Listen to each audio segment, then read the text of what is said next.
Boa noite a todos, que a paz de nosso Senhor e Salvador Jesus Cristo venha reinar em cada coração nessa noite. Carta do apóstolo Paulo aos Romanos, capítulo 8, versículo 1 ao 4.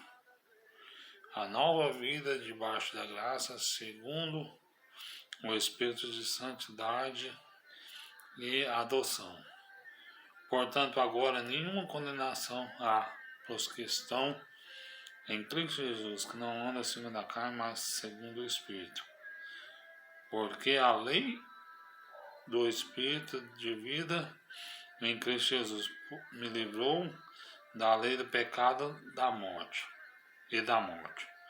Porquanto era impossível a lei, visto como estava enfermo pela carne. Deus enviando o seu Filho em semelhança da carne do pecado. Pelo pecado, condenou o pecado na carne, para que a justiça da lei se cumprisse em nós, que não andamos segundo a carne, mas segundo o Espírito. Amém, meu irmão?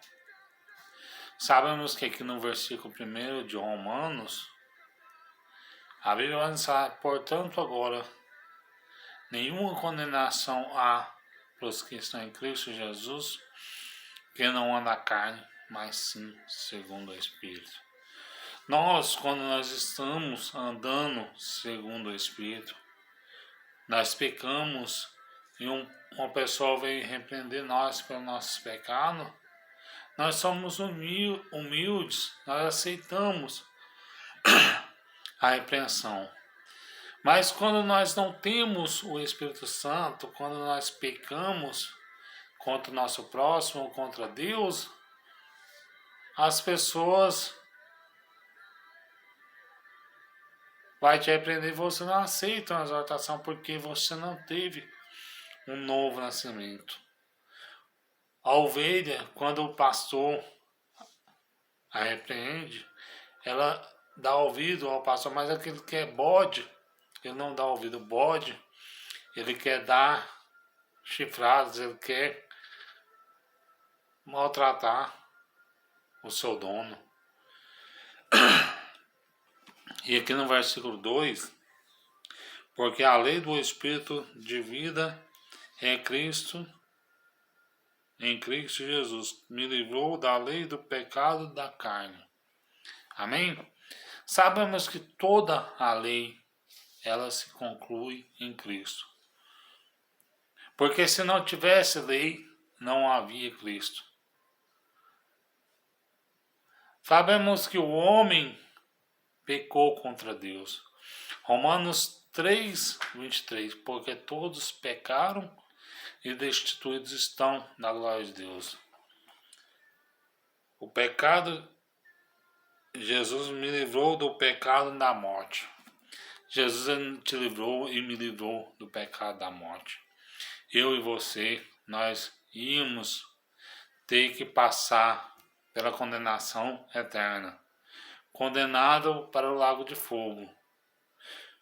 Mas Jesus nos deu o direito de nos livrar do lago de fogo e da condenação do inferno, através de nós aceitarmos a Cristo como seu único e salvador das vossas almas.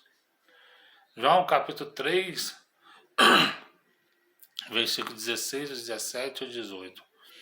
Versículo 16. Porque Deus amou o mundo de tal maneira que enviou o seu Filho ao mundo, que é Jesus, para todo aquele que nele crê não pereça, mas tenha vida eterna. Versículo 17. Quem não crê em Jesus já está julgado, mas aquele que não creu já não está julgado. Aquele que creu em Jesus, versículo 18. Aquele que creu em Jesus não está julgado, mas aquele que não creu já está julgado porque não creu no unigênito Filho de Deus. E o versículo 17. Porque Deus enviou Jesus ao mundo não que o julgasse o mundo, mas que o mundo fosse salvo por ele. Sabemos que Jesus, o Verbo, se fez carne. Lá no Evangelho de João, capítulo 1, versículo 1, 2 e 3, no princípio era o Verbo, e o Verbo estava com Deus, e o Verbo era Deus. Todas as coisas foram feitas por intermédio dele. Sem ele, nada do que foi feito se fez. E no versículo 2 que eu não falei, no princípio estava ele com Deus. No princípio, Jesus estava com Deus. Jesus ele fez todas as coisas deste mundo.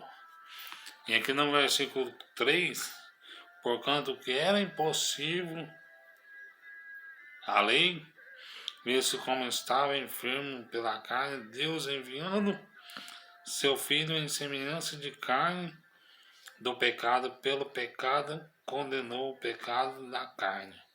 Amém?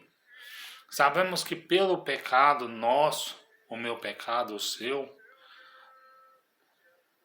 nós condenou a Jesus pelo pecado da carne, que a qual ele foi crucificado ali na cruz do Calvário. Um homem que a qual ele não fez nada de errado, um homem que a qual ele foi levado como um cordeiro mudo ao matador, como uma ovelha muda. Ele não falou nada. E sabemos que Jesus, a Bíblia nos fala em Deuteronômio, se não me engano, capítulo 21, versículo 23, a parte A ou B, não lembro, mas só sei que em Deuteronômio. Todo aquele que é lançado no madeiro é considerado maldito. Jesus, ele foi considerado maldito por mim e por você. O meu pecado e o seu pecado estavam sobre Jesus. Era um homem desprezado, um homem de dores, um homem que vivia angustiado. Lá no Evangelho de João, capítulo 1, versículo 11 ou 12, ele veio para os seus, mas todos quantos não receberam, ele veio para os seus não receberam, todos quantos receberam, deu-lhes o poder de ser chamados de filhos de Deus, os que creram no seu nome. Se nós acreditarmos que Jesus veio a essa terra, nós acreditamos no seu nome. Nós somos filhos de Deus, se nós acreditarmos que Jesus é o caminho, a verdade e a vida. E os judeus, naquela época, mesmo eles vendo os sinais, muitos até estavam com Jesus na hora que Jesus fazia os sinais. E falavam, Hosana nas alturas, quando Jesus passava por Jerusalém. Mas quando Jesus estava ali à beira da morte, sendo crucificado, a maioria abandonou Jesus. Ninguém entendeu o processo da crucificação. Depois que Jesus ressuscitou, ele apareceu para os discípulos e os discípulos compreenderam as Escrituras.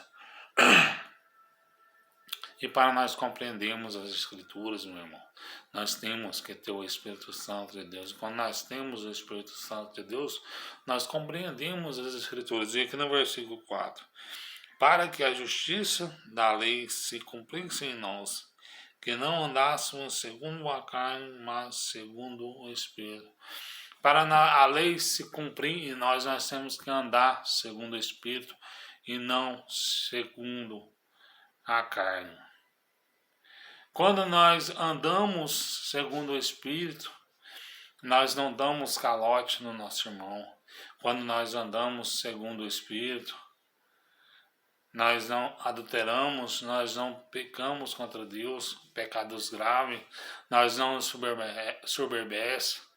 Mas quando nós pecamos contra Deus, meu irmão, o Espírito de Deus vai afastando de a gente nem percebe, já está desviando. Mas quando nós andamos na carne, nós sempre estamos se limpando. Quando nós andamos no Espírito, melhor dizendo, nós sempre estamos se limpando mais. A Bíblia nos fala que aquele que está limpo, que limpe-se mais, aquele que está sujo, suje-se mais. Nós temos que andar limpo diante da presença de Deus. Não é porque Jesus ele nos fala da graça, porque ele vai nos salvar, que ele dá direito de nós andarmos na carne, mas ele não dá direito de nós andarmos na carne, nós temos que andar segundo o Espírito. A graça tem que ter renúncia. Se você viver uma vida de qualquer maneira, falar, eu estou na graça, e você não tem um arrependimento, você vai perder a sua salvação. Nem Apocalipse, capítulo 22, versículo 15, ficaram de fora os adúlteros, os homicidas, os fornicadores, os idólatras, os amantes da mentira. São essas pessoas que vão ficar de fora. Os idólatras são aquelas pessoas que... Idolatria, meu irmão, não é somente imagem e escultura, não. Tudo que tira você do foco de Deus é idolatria. Se você não vai para a igreja por causa de alguma coisa, é porque é idolatria, por causa de um celular, por causa de um jogo. Isso também é idolatria. Nós temos que ir fazer a vontade do Espírito para que nós estejamos firmes na presença de Deus até que Ele venha, que nós venhamos andar segundo o Espírito e não segundo a carne. Amém?